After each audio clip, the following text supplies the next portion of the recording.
Welcome to Envision Broadcasting, the station designed to encourage, equip, and empower you for growth and success presents The Momentum Shift. A show where we get inspired, we get moving, and we get results. Every Friday at 7 p.m. Eastern with your host, Eric Collier.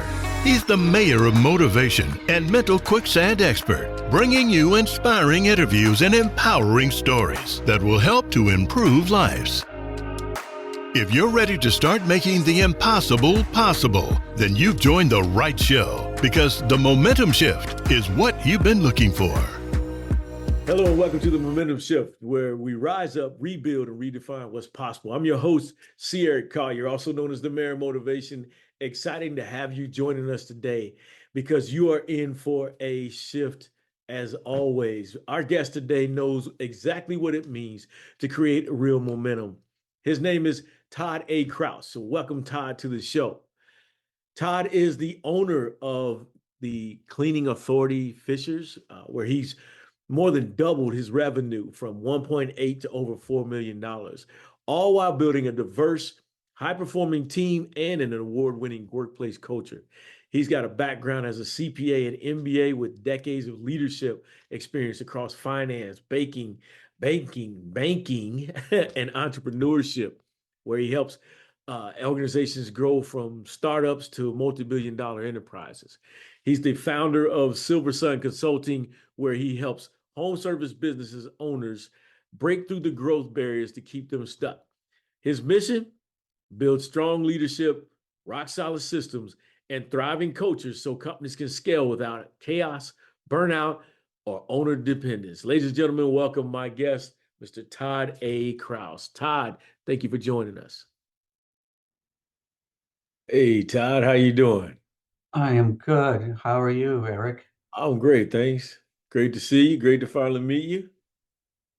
Yes, likewise. I've been looking forward to talking with you. Oh yeah, definitely. You are, as I tell people when they come on the show and I read their stories, you truly are a momentum shifter, and this is definitely what I'm looking for when you talk about shifting momentum. You're consistently doing it and you're helping others. I love it. Fantastic. So, how long have you been doing a show?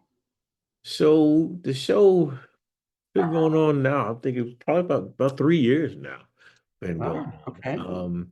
I enjoy it. It was I tell people all the time it wasn't something that I set out to do. I just happened to connect with. So I trained with Les Brown for a year, and in that I met quite a few people that I enjoyed working with. And one of them, we started talking on, just having a discussion on TikTok, and then it went to Zoom, and then it went to, hey, let's create a podcast. And we created conversations with Steven and Eric, and he had some things and he went on and moved on. And I kept going and shifted to the momentum shift, and been rolling ever since. I've been enjoying it. Oh, fantastic. That's the way to do it. Yeah. Yeah, I figured, it's and now we've actually started the television show.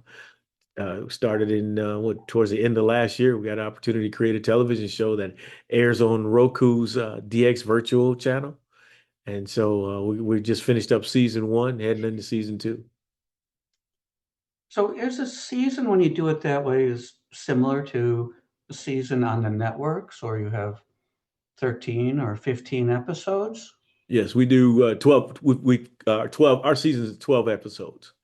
Okay. Yeah. And so we roll like that. I never set up the podcast with episodes. I just kept interviewing people and going and going and going. So I never set up episodes on the podcast, but the TV show, we definitely 12 episodes and we're good. We're moving on. Okay. We're actually finishing up season 2 on the 7th. We're going to finish up those episodes for season 2 and be ready to move on. Wow, that sounds pretty exciting. Things have definitely moved forward for you. Thank you. Yeah, I enjoy it. Definitely. So, I want to thank you for reaching out to me. It's been I've really enjoyed being a part of Angel's group. If that where you're coming from, need a guest? Yes, yes, that's where I'm Yeah. coming from. Yeah, I definitely enjoy that, and the people that I've met, man, it's been outstanding. So I love that group, and just like you said, your story, I got a chance to catch your TED Talk as well, and I like where you're coming from with the connection to your employees, your workforce, to create a great culture. I like that. It has been a winning combination. It hasn't always been appreciated by every organization I was a part of, Right, but I've always found that when I could control things, it was really the combination that worked. In today's world, we're so focused on technology and AI. Most employees are going to work and they're feeling unappreciated. They feel like they're unseen. Most of them are living for a paycheck on Friday.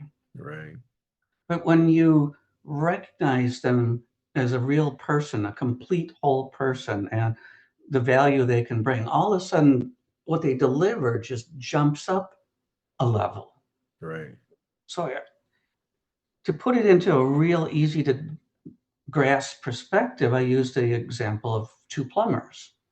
Well, the first one shows up, his uniform could be neater, it could be cleaner, his shoes questionable, his tools are looking a little greasy, but well, he tracks footy prints all through your house, going to your utility room. He does fix the leak, though. I got To his credit, he does fix the leak. He leaves the utility room a mess. There's a puddle there. There's pieces of pipe. There's solder and other things lying about. On his way out, he hands you a bill. Well, the plumber B arrives and his uniform is clean. It's neat. It's pressed. Shoes are looking good. The tools are clean. Put shoe covers on before he even steps into your house. He's very careful not to leave footprints. He's cleaning your utility area as he works on your leak. If he fixes the leak, yes, he provided a service. He's going to give you a bill. He'd like to be paid. right. But which one brought their heart? And which one cared when they did the work? Who Hmm. are you going to rave about to your neighbors and your family and your friends and tell them which plumber and which company are you going to recommend? Right. Yeah. Definitely not number one. And that's really what I did in my cleaning business, and it's what I teach in my consulting practice, both from the stage and working either one-on-one or in small groups with people in charge of organizations and businesses, Yeah. is we all have access to these tools and these technologies. That's the core of our business. And Right. most of us are using the best tools we can find. But now if we wrap this culture of caring around it, the results are pretty amazing. Yeah. I like it. So you get like 5 things from that. You get employees who stay longer and care about the work they do. Yeah. They tell people what a great place it is to work. So these people come to you and ask to work there. So suddenly it's so much easier to hire people. Your retention goes up. Your turnover costs and training costs go down. That whole learning curve for the new employee getting through the beginner mistakes on the job, it goes down. Yeah. For the customers, number 3 notice what a difference. I love these people, the great attitude. I really enjoyed having them do work for me. They tell families and friends, and then you get number 5, the big one. Yeah. You just can't beat 5-star Google reviews with pictures and people raving about how good you are. Right. I'll Yeah. take 5 stars all day long, but 5 stars with pictures and people say, "Oh, I loved it when Mike and Joe came out," or "I loved it when Maria and Carmen, they do such a good job." Yeah. That's Yeah. gold. As I remind I did a little research on Zappos and the culture that was created there. Sounds like that's what you're talking about there. The Zappos, you got the Starbucks culture that was created, Chick-fil-A's culture, Disney, all of that. So that's pretty cool. I like what you're talking about there because it is important. Those Google why people stay long, why it's hard to get hired, or people never leave, right? Yeah, that's exactly right. Yeah, So we're not asking them to do more work. We're just asking them to care about the work they do. yeah, yeah, exactly. Right. I don't want you to just show up and be a robot. I mean, you can be the person who's going, I'm just Yeah, living for Friday and that paycheck. yeah. Or Oh you my can be gosh, this work sucks. I don't want to be here. Another right, day, another dollar. I don't want that. exactly. Or you can be the person who goes, you know, I like the people I'm working with, and this isn't so bad. They treat Yeah. me well here. They care. Yeah. That's huge because there are so many leaders in positions who are all about just driving people. They're not about connecting. And I think that's a big piece for me. I'm somebody who loves to connect. I want to know what drives you. I want to know what motivates and inspires you each day. What it is that you're looking for, because if this isn't it, how can we get you to the next level? And then how can we look at it like this? If this isn't it, what can you learn here that's going to help you move to the next level to make this a great opportunity for you? I think that's a big one for me, connecting and just understanding your team. It really is. It's seeing them for who they are. Yeah, There's no such thing as just hiring the work side of a person. You can't just carve out that little piece. When you yeah. hire somebody, you get the whole package. Right. Yeah. They come with family and they come with parents and they come with cars that break down. Yes. Giving them a little space to solve their own problems does wonders. When they come back after they solve their problems, they bring their heart and they care. Right. And what they do is just so much better. They're appreciative of that. So tell me a little bit about what so I mean, I was looking at your again your story. I mean, you worked with some really great companies and some great positions there. Trident Financial, Bank of America, Ziegler Capital. I mean, you were the senior VP and the financial chief financial officer. I mean, Zach's. I mean, you've had some great position. What led to you just finally deciding this is it? I'm going to move away from here and take a different route, basically creating your own shift. Financial services to somebody who's never worked in it is very different than what people on the outside think. Okay. There's tremendous pressure to perform and put in incredibly long hours. Okay. In fact, when I was at Alter Domus, the last position before I bought the cleaning business, we had departments that had more than 100% turnover every year. Really? Wow. They were just all about grow, grow, grow, grow, grow at any cost, any expense. People were coming in 7:30 in the morning. They were staying till 8, 9, 10 o'clock at night, occasionally midnight to get things done because it was just get it done, get it done, get it done. Pressure, pressure, pressure. I watched the brain drain in that organization, and it was just hard to understand because these bright, intelligent young people would join the company. They would be so excited to be there. And within a short period of time, they'd have this deer in the headlights look on their face. What did I get myself into? Yeah. And you just knew that they were immediately turning around and putting their resume back out in the market saying, get me out of here. Got you. Within 3, 4, 6 months, so many of them were gone. It was just a constantly revolving door. Mm. It Yeah. Yeah. That's a had tough so much environment to be in. potential, but it wasn't run in a way that it ever realized the true potential it had as an organization. Okay. Uh-huh. Yeah, that's tough when you got 100% turnover. I guess if you know that that's how it works, then you can prepare for it a little bit better because you can always find some people to come in and think it's something and that it's not. But Alter Domus, that position ended March 6, 2020 at No. 11:30 a.m. That's when I got told my position was gone. Oh, wow. Was that Right sudden? before the what would that be? Maybe a week to 10 days before the Yeah. lockdowns for the Right. pandemic. Yeah. But it was really roughly in that 10 days, maybe 2 weeks, I was looking on a business broker website and I Okay. found this cleaning business for sale. It had attractive financial numbers. It took care of my needs and my family's needs. So I showed it to my wife and I'm going, oh, look at this, hon. Yeah. Well, after so many years with the big title and the fancy desk and financial services, she looks at me, she says, a cleaning business. I said, well, yeah, look, it's got real potential. Look at the territory that it serves in the financial statements. A cleaning business.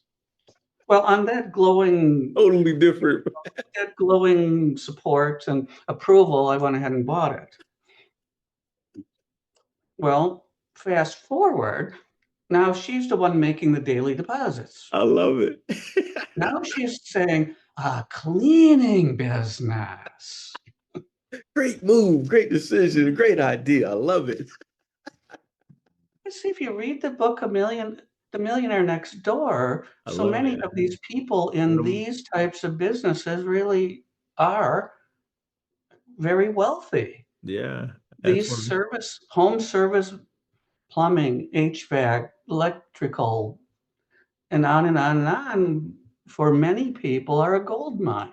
Yeah, They I just like. don't, they might be driving around in their F-150 pickup trucks rather than a high-end BMW or high-end Mercedes, and they're perfectly happy that way. Yeah, yeah, yeah. I'll let your note taker in there.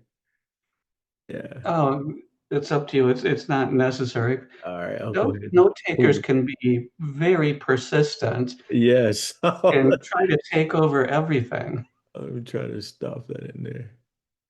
But yeah, that I like that. That's one of my favorite books. Uh, Millionaire Next Door. One of the quotes I love from and walked away with from that was people have a lot of hats and no cattle.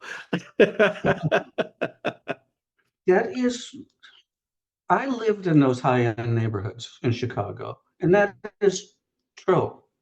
They have the big house with the huge mortgage. yeah. They've got the high-end cars in the parking lot with the loans. They've Hmm. got the vacation property with the mortgage, Yeah, and they're about 50 feet ahead of the bill collector. right. Right. They stumble, boom, they're gonna pick you right up. They look like the picture of success from the outside, but Mm, when you really peel back the layers and look at what's happening inside their life, financially, personally, emotionally, they're in some big trouble. yeah, Those families have just an unbelievable amount of just emotional, psychological problems. And it's always amazed me how you can go into the less affluent neighborhoods and people have a genuine sense of joy about them. yeah, yeah, They're really enjoying being with each other. And yes, maybe they get up and do the same thing every day, but they just exude this joy. And when they relax and have fun, they really have fun. yeah, yeah. So let me ask you this. So how do you help those individuals who are in that you find are in this situation where, like you said, they're just a few steps ahead of the bus that's about to pick them up and move them out of that neighborhood, wake them up, or they're just trying to find something different, just like you did when you decided to step away from the investment world and start your own company with the excuse me, take over the cleaning service. Well, I approach it more from, you might say, the side door than the front door. Okay. The mentality more often than not is, why can't they find any more customers? What's wrong with the people? Why can't they find the customers? Or the other thing you hear is, what's wrong with people these days? They don't want to work. Right. Yes. This We don't- generation, millennials. These millennials, look, they're all they want to do is be on their phones and watch videos. Yeah. So, and they're listening to the language they use. The problem is out there. It's Yeah. those people. Yeah. Yeah. It's them. It manifests itself in their business. They're stuck. They're not growing. They have revenue, but they're not profitable. Hmm. Case in point, I worked with a gentleman from Winter Garden, Florida. Okay. His business was producing $600,000 a year.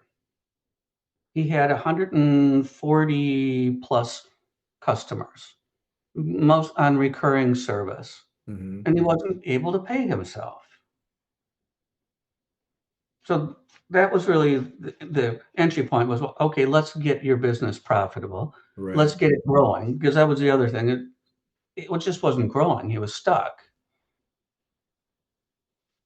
So while I'm helping him fix the growth problems, I'm at the same time moving him toward looking at people and his staff and the world around him differently. Right. The reality is he was grossly underpriced. If he just moved his prices up to market, he would have had $140,000 more per year. Wow. Okay. He had some serious inefficiencies in how he delivered the cleaning service. Hmm. Fixing that and standardizing the service produced another 40,000 plus. So he should have been putting about $180,000 in the bank. Right. So while I fixed the very visible things and I worked my way through the business from front to back all the way through, I'm coaching them about how to get this different culture in place. Okay. So the people are caring, so the people are actually happy working there. Yeah. So before you go into that, let me ask you this. You talked about him being underpriced and not making the money he should. Is that more of a mindset thing as to what he felt his service was worth, or that he was maybe too afraid to ask for the price that he deserved? He was afraid that he would lose his customers to the cleaning lady. Okay. So I work with more than cleaning businesses, but Mhm. that's been the one that I'm probably most vocal about because I can point to my own personal company. Okay. In the cleaning industry, there are probably three levels of cleaning. There's the cleaning lady, somebody who for $60 or $80 or so uh, will come and give you a day's worth of cleaning at your house. Hmm. Up one level are your brand name, Mary Maids, Molly Maids, Cleaning Authority, which are all clustered in the middle. Then above that, they're your high-end white glove type services. Yeah. And the white glove services will clean everything and anything and do sheets and dishes and things that the others don't do. So how do the companies in the middle compete against the cleaning lady? Well, what ends up happening more often than not is that the cleaning lady doesn't actually pick everything up off your counter and clean the entire counter. It doesn't clean all of the things sitting on your counter. It tends to wipe down the exposed areas, and same with the vacuuming and the same with the dusting. The cleaning companies come in and will pick up and move and clean every object on your counter, clean the entire counter, the fronts of the counters, the doors, the baseboards, where the cleaning lady tends to give it more of a brushing over. Okay. People who have the cleaning lady tend to notice that their house gets dirtier over time, Hmm. and they don't realize it until something causes them to do some change how they do things. Maybe they go into a room where they've always left the door standing open. And now they want to go in there and have a private conversation. They close the door and OMG, there are piles of dust bunnies behind the door Right. because the cleaning lady never vacuumed behind the doors, just vacuumed where you walk, never moved anything to vacuum. Right. People who hire those type of services, if they have any environmental allergies, will tend to notice that it's getting worse, and I just don't know why. I'm feeling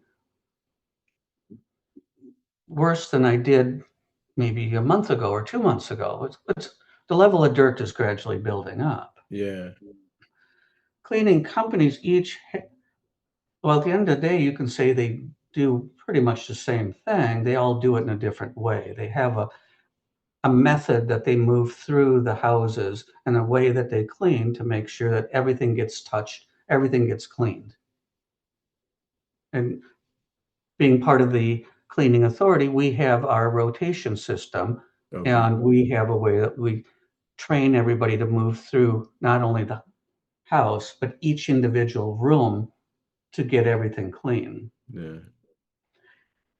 And then we can send any team to any customer and they will have the same experience Gotcha. because they're trained in the process. Okay.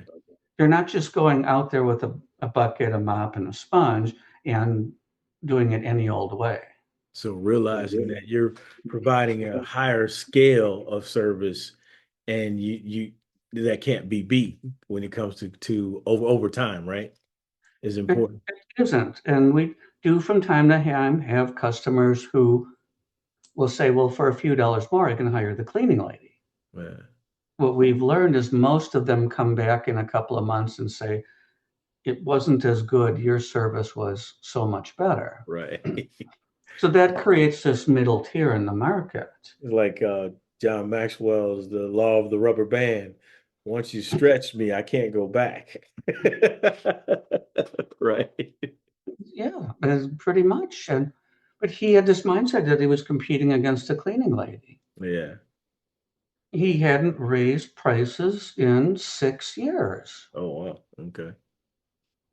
Meanwhile, everything in the world is getting more expensive every day. Exactly. Yeah. And your bill, your cost for running is increasing as well, right? It's really a catch-22 Mm, situation. If I raise prices, I'm contributing to inflation in my own small way, but if I don't raise prices, then I'm falling behind. yeah. And my Yeah. profit margins keep shrinking because my operating costs keep going up. Yeah. So when you're looking out for yourself and your business, you have to keep up with the market and move Right. up, even though all of us doing that are driving the overall prices and cost of living up. So when you're working with the executives, it starts with them first, or do you start with the team altogether, or how do you do that? I I focus on the people at the top, the Okay, owners and senior managers. gotcha. There really is a lot of truth to the expression about the tone at the top. Okay,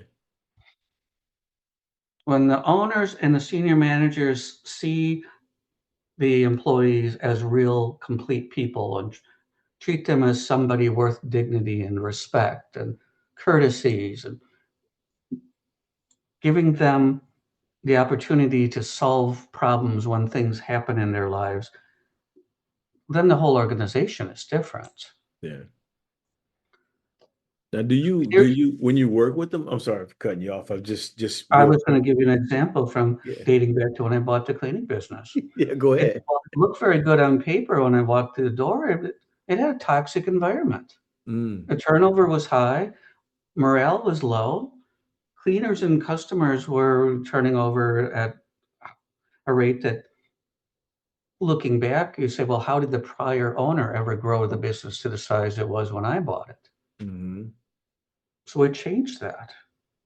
I told my managers, I just said, stop, stop saying no, stop saying don't, stop threatening consequences, flip it around. tell them what we need from them, what we want from them. Tell them what the rewards are for delivering that. Okay. So we connected what the customer wanted. We think about the customer, the owners, management, staff. Yeah. We connected what the owners and really the customers want to how the staff was bonused and rewarded. Nice. When Mrs. Jones said you did a great job, money on your paycheck next Friday. Gotcha. When Mrs. Jones leaves us a positive Google review, more money on your paycheck next Friday. Nice. That's all. So, People just want to be acknowledged for the work that they're doing, right, and feel like they're part of the team. right. And they have control over their income. Yeah, that's a big one too. We're Yeah. not asking them to do more than clean Mrs. Jones' house. We're just asking them to do a good job and care when they clean Mrs. Jones' house. Right. Yeah. And don't go in there. Go in there with some good customer service. Don't just sit there. Everything is no, no, no, no, no, no, no. I can only do this, and that's not great customer service all the time, right? Well, that's our world. Yeah. Almost every sign in our world is a don't, no, and if you do this, this is what will happen. Yeah. So we said, please do the following, and guess what? We have rewards for you. Yeah. Now, We had to get through the skeptical period, uh-huh. but once the first couple of teams got bonuses, the culture changed in 6 weeks. Oh yeah. It's like, whoa, wait a minute. You got more money on your check? Hold on a second. What did you do? Start Yeah. talking about it, right? So let me ask you this. In a world where we use a lot of personality assessments, do you utilize personality assessments for your team to understand how they're thinking or need to collaborate or get information or just work together? I know companies that do that and live and die by that. Mm-hmm. I found the single most reliable thing is what is their real desire? What do they really want? Right. And Talk if to people, right? what they want aligns with what we need, the rest of it we can train on. We can train on the technical skills, the techniques. We Right. can take somebody who doesn't have the right credentials Uh, and they can do the job as well as somebody who's got a bunch of initials after their name. But yes. if they don't have the right attitude and the right desire, it is incredibly difficult to Yeah. get good results. Totally agree with you on that one. That's an important piece. Being open to learning, the attitude in which you show up, because that's a big piece. If you're not showing up with a great attitude, the people around you don't want to be bothered with you, or it just basically affects it. I heard to touch on that point, I heard a TED talk by a doctor, and she's from the Arizona area, and she talked about jumping choyas. Have you ever heard of those? No, I haven't. So she came across a jumping choya as she was walking through the desert. It looked like a cactus, and as she put her hand up there, it jumped out and basically embedded itself into her hand. And Oh, as you actually had to pull it out with pliers, and wow. not everything came out, and it just dug deeper into her hand. And the point on that was that sometimes you can come across people with negative attitudes, poor behavior, and because you're around that, as my mom says, if you're around nine angry people or nine broke people, number 10 is going to be you.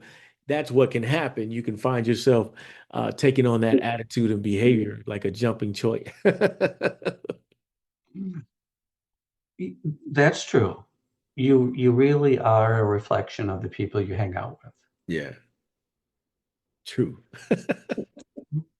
So So, we so like, what is it? What is it that really drives and inspires you to do what you do? I just for a long time I just couldn't put it into words. Okay. And even if it was recently as a handful of years ago, people are going, well, why does what you do work so well? And I had to think about it and think about it and think about it. Because even as I was winning awards and on stage and being congratulated, I kept saying, what was all their hard work? It was all they did the heavy lifting. Yeah. And then several people kept pulling me aside and saying, they wouldn't have known what to do if you hadn't shown them the way. So then I really thought about, well, why is it and where did that come from? My parents owned a trucking business and they hauled milk from the farms to the dairy. Okay. And the farms were required to maintain a certain level of cleanliness and standards and that in order for the milk to be accepted and processed. And I would ride along with my father at times. Sometimes my mother made me ride along because I'd misbehaved, and Right. that was punishment. Go But carry that milk. he was always fixing and cleaning things for the customers he had. Okay. He didn't ever want them to be shut down because if there was something he could take care of quietly on his own, maybe he fixed an outlet or he cleaned something around the milk house or things like that, so that when an inspector came, the inspector wouldn't give them a citation and Yeah. tell them you're shut down until you demonstrate that this is taken care of. During heavy snowstorms, we as a family even went over to some of these same farmers' farms and helped them remove the snow from their sheds that had not a flat roof, but it didn't have a very steep slope where the snow would slide off. And there was Right. always a danger of it collapsing. Yeah. We'd do things like that. So just from little on, we just grew up with that's how you treat people. I like it. That's what you do. It's just a part of you. You get up and this is how you operate, right? You'd almost say it was part of the DNA. Yeah. That's It's just just it. so that's and then I found myself even at organizations, I always was protecting my team and the people who worked around me. Sometimes it didn't work out so great for me Yeah. because the organization decided they didn't like certain people. And Yeah. I kept saying, well, you're wrong about them. They have a lot of potential. We just haven't brought that out yet. Yeah. And that kind of that eats in your craw when you see things like that because you're like, hold on a second. It's not that individual. We just haven't connected with that individual or given them the opportunity that they need. I think that's a big, big piece when you talk about leadership and being a team member. Realizing that this person just hasn't been tapped into or given the chance that they need to succeed. They're not. It's I not. was at a couple of organizations where certain managers had very, very high turnover. Mhm. It affected me on a personal level too. And when I overheard conversation that they had with their managers, it came together and made some sense in an unfortunate way because it was always, well, Susie's the problem in my department. And Right. if we just get somebody who's better than Susie, then my Right. department's going to be better. Or Right. Mikey's the problem. So we just why don't we deal with Mikey and then things are going to be better. So it was Yeah. always them, them, them, them. Yeah. And turnover in their group was so much higher than turnover in the group down the hall. Right. What I like too about what I've learned about you is you're taking people from dependent to independent, but it's that we piece as well. I like that you talk about you can't do everything by yourself. You can't do it alone. Oh my God, no. It's not possible. Yeah. It's not possible to know everything. That's the one thing that I think people with higher levels of education struggle with. Hmm. They just think they have to have all the answers. Right. There is so much information in the world around us. You can't possibly know it all. Yeah, I think that's what Daniel Goldsmith talks about in his book What got you here won't get you there is the word. One of the top 20 poor behaviors of a leader is believing that you have to know everything. You have to have all the answers and not admitting that when you don't know Probably the wisest thing I heard a manager say is it's better to know what you don't know them. and when you need to ask questions than to try to pretend. Yeah, we used to call that in the Navy, we called it tap dancing on the carpet. Everybody knows when you're tap dancing. You're like, ooh, stop right there, stop. But you watch the train wreck because they don't listen. Oh, yes, I know what you're saying. But then it's a slow motion train wreck because usually the boss or the higher up keeps asking questions and poking a little harder at it, and then the story keeps unraveling. Oh yeah. As a young sailor, I got a chance to watch an admiral do that to a an analyst, and you're like, "Oh, stop, man, stop, stop!" And then that admiral just get out of here. You don't even know. It's just so much better to say, I don't know, but I will find out for you. Yeah, there you go. That's the phrase that pays right there. I do not know the answer, but I will find out. I'll look into it, I'll research it, something other than pretending. Yeah, definitely. Now, so talk to me a little bit about your courage to get on stage and speak, because that wasn't something you, well, I guess you probably did a little bit of it in your role as a VP, but to get on stage and speak about how you felt about leadership and connecting and building high performing teams or just effective teams, what was the mindset, the approach, or why you decided to do that? I just had this message inside of me that just dying to get out to the world. Yeah, And I worked very, put a lot of effort into getting onto the TEDx stage. yeah, I worked with an organization that promised to help me get on the stage. The best thing about that experience is I met the lady who really did help me get on the stage, okay. Elena Fernandez. And she's a public speaker herself, Hmm. psychologist and public speaker. It was scary Yeah, getting up there on the stage. right.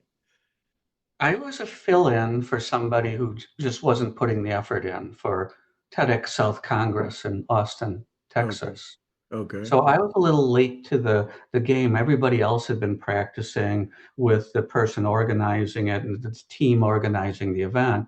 And then I came in, but Elena had really, really helped me be a fully prepared package with everything from the entire script to the description to the bios to the proposed title and everything in the right format because she'd helped organize TEDx events herself. So Okay. she just knew what all the pieces were.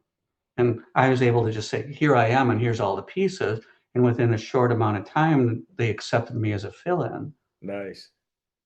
I thought I would get roughly 12 minutes on the stage. I got 6. Yeah. I was discouraged about that. And Elena said, I've looked at everybody else's topic. Uh-huh. Your topic is a topic that the world needs to hear. Yeah. Impact. That gave me a lot of courage to get up there.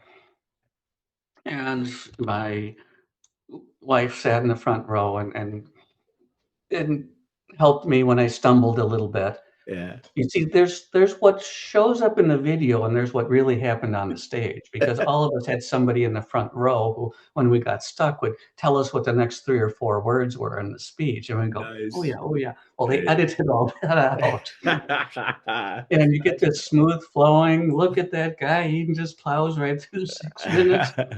Well, it wasn't quite that smooth in reality, It's all good. I loved it though. It was cool. So but all so the people you came up afterward, and they're like, "Oh, that was so great. I am so glad that was a fantastic topic." uh And so then I started doing my first public speeches for chambers of commerce and Rotary. okay. And the first couple of them, the first one or so was awkward, but by we get to the second or so, I'm watching people take their phones and go click, click, click with my slides, and they're recording, and Nice. it's connecting, it's landing. Yeah. This is amazing. What you talk about is an important piece, and people care about that. So I love it.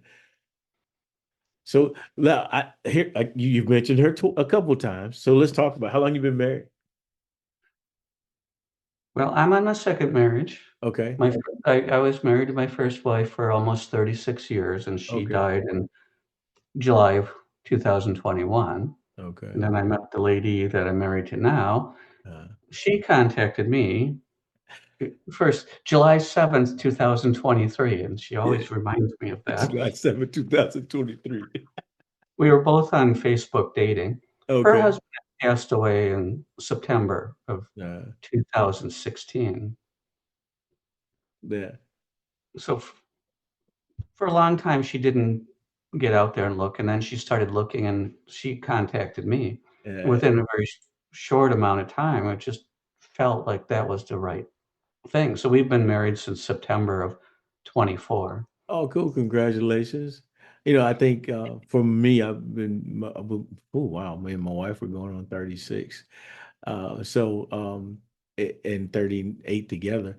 I think for me, one of the big moves for my transition into momentum shifting was realizing that I had to step my game up as a husband and a father. And I didn't want my children operating as I was at that time. So I think that was one of the big reasons for my shift. And I think I always like to talk to people who are married. One of the things that I experienced was when I realized that I wanted to become a motivational speaker and help people change their lives, like Les Browns and Tony Robbins and those guys were doing for me. I came home and I started talking to babe, whatever it is you're going through, you can change things. And I look at and she's like, I don't even want to hear that right now. And I go to my kids, my three kids. I go, hey, whatever it is you're going through, all the challenges, you can get over it. You can do whatever you put your mind to. They're like, yeah, dad, whatever, whatever. And I was like, well, I'm gonna be a motivational speaker and I can't even motivate my family. So when you decided to motivate, speak public, did you kind of run into that? She goes, yeah, that's cute. No, she's Somebody been needs very that. I don't. she has been incredibly supportive of it. That's She cool. traveled to Austin, Texas with me and helped me Yeah. practice in the hotel room. Nice. And I think it was the night before is when I had a breakthrough because everyone kept saying, "Well, you're coming across kind of flat. You need more variance in your voice." There was a full-length mirror on one of the walls, right out, not in the bathroom, right out near the bed, and practice and practice and practice in front of that full-length mirror, and she kept going, "See, that's what I'm talking about. If you change this, it'll be better. If you change that, it'll be Uh, better." they got a way to bring the best out of us. I love it. Yeah. And it was incredibly helpful for making that talk as successful as it was, Yeah. That's cool. and she's continued to give me feedback along the way that's been helpful. Yeah, I think I love it. That where we're at now, watching my kids listen now. They see in action, and my wife is. I'm hearing her give her most first motivational speak. I'm like, who is this lady? And she's always supportive of me too. So, like I said, it's big, and it's great to see that growth.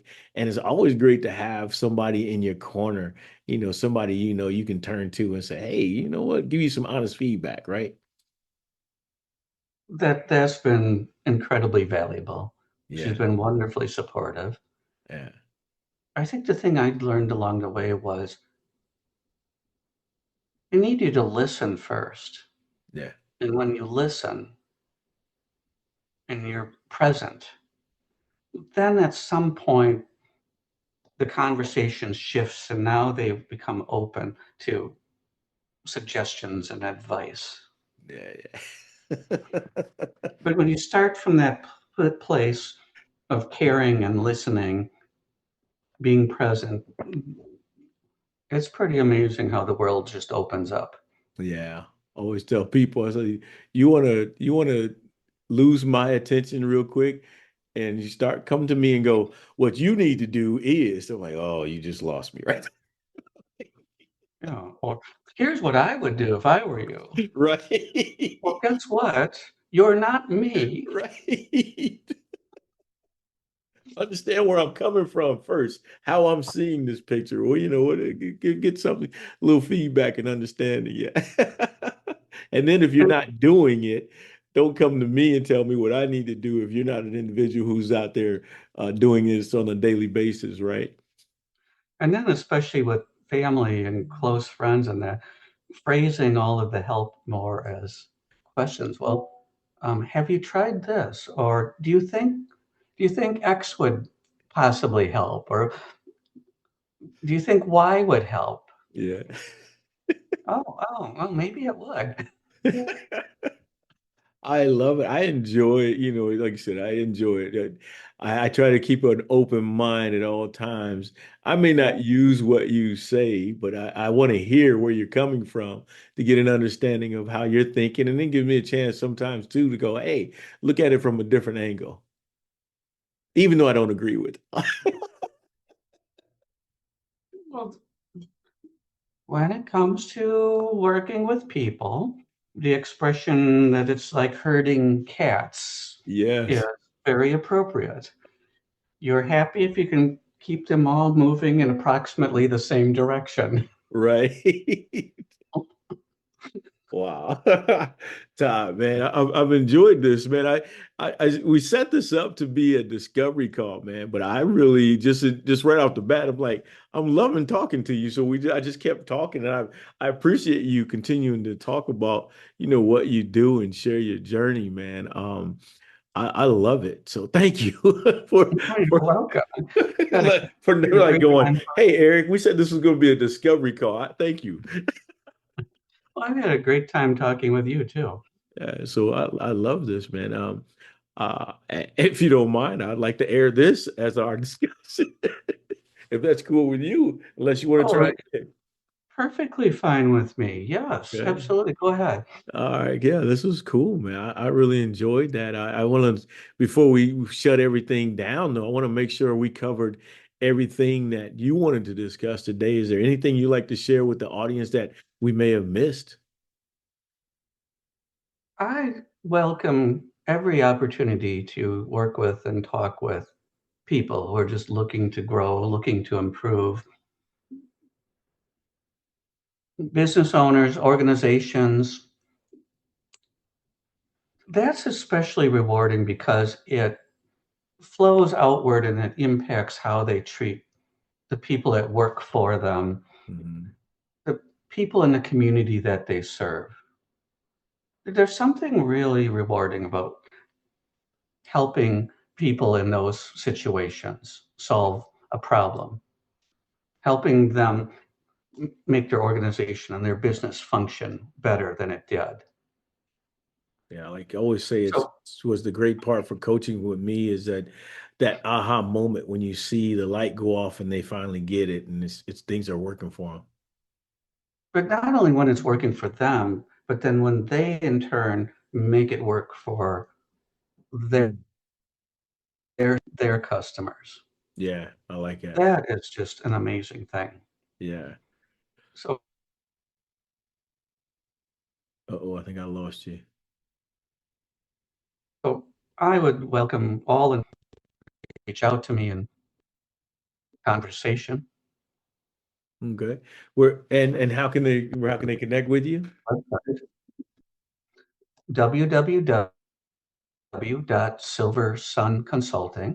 www.silversunconsulting.com. Sun is S-U-N.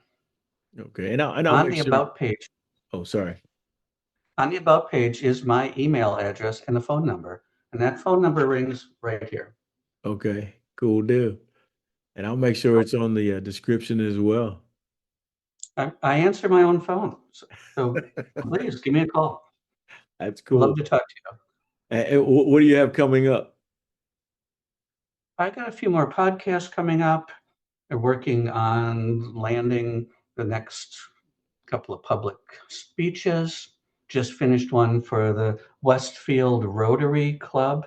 Westfield is a suburb, a northern suburb of Indianapolis, Okay. for people who aren't familiar with the area. I am familiar. I grew up in Danville, Illinois. You would be, yes.